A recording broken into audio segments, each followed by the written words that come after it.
وہ بیماریوں کے لیے بھی صحابہ اکرام دعائیں کرتے ہیں، دعائیں پڑھ کے پھونکتے ہیں۔ بلکہ ام المومنین حضرت ام سلمہ رضی اللہ تعالیٰ عنہ کے پاس مدینہ طیبہ کے بیمار آتے تو ام المومنین ان کو آقا کریم علیہ تحیات و تسلیم کے منہ مبارک پانی میں ڈال کر وہ پانی کا غسالہ جو ہے پینے کے لیے دیتی ہیں اور شفا ہوتی ہے۔ یہ بات طے شدہ ہے کہ جس طریقے سے بری بات میں تاثیر ہیں، گالی میں تاثیر ہیں، ویسی اچھی بولی میں بھی تاثیر ہے، اور اچھی بولیوں میں سب سے اچھی بولی قرآن کی ہے،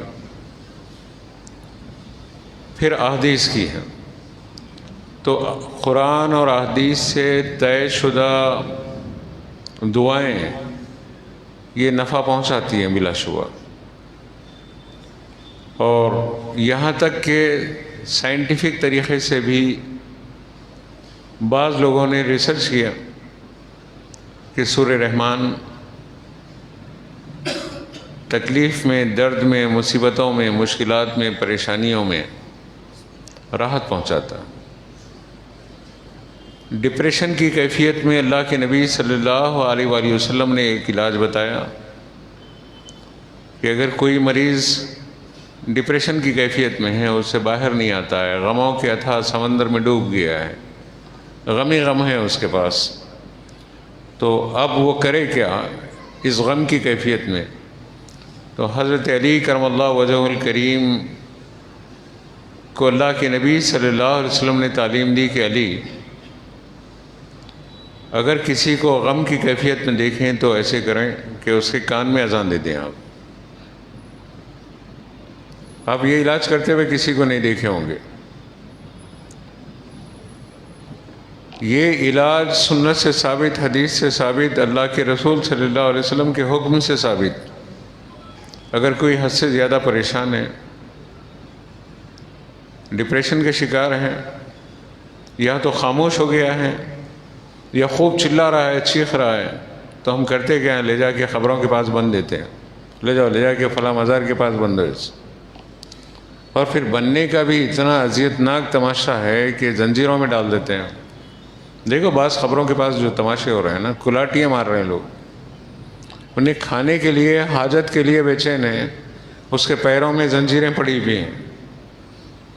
یہ طریقہ اسلامی تعلیمات میں کہیں پر بھی نہیں ملتا ہے، جو زنجیروں میں جکڑ کے لے جا کے خبروں کے پاس ڈال دینا ہے۔ یہ جاہلانہ طریقہ ہے۔ جو طریقہ ہے وہ یہ ہے کہ اگر کوئی ڈپریشن کا مریض ہے، ایسی کیفیت میں ہے، تو اس کو سورہ رحمان کثرت سے سناؤ۔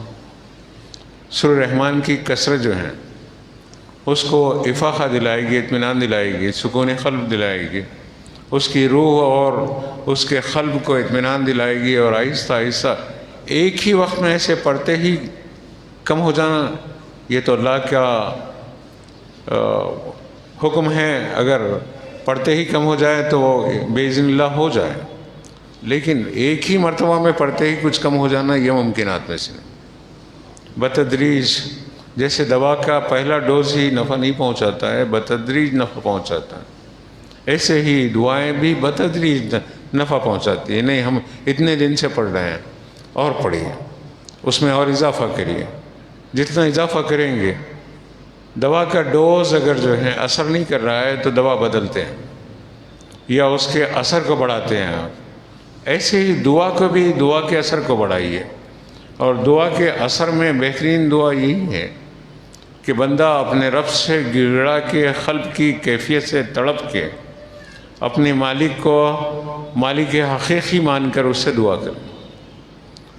تو عرض کرنا یہ ہے کہ مضمون طویل ہوگا، مضمون کو سمیٹنا ہے۔ مرض سے موت تک میں مختلف جہتوں میں بات کرنا چاہتا ہوں۔ بیماریوں میں بھی ہم اعتدال کا شکار نہیں ہیں، علاج کرانے کے سلسلے میں بھی چلیے دواخانے کا علاج ہے، دواؤں کا علاج ہے، حکیموں کا علاج ہے، یہ سب مؤثر طریقے ہیں اور شرعاً جائز ہیں.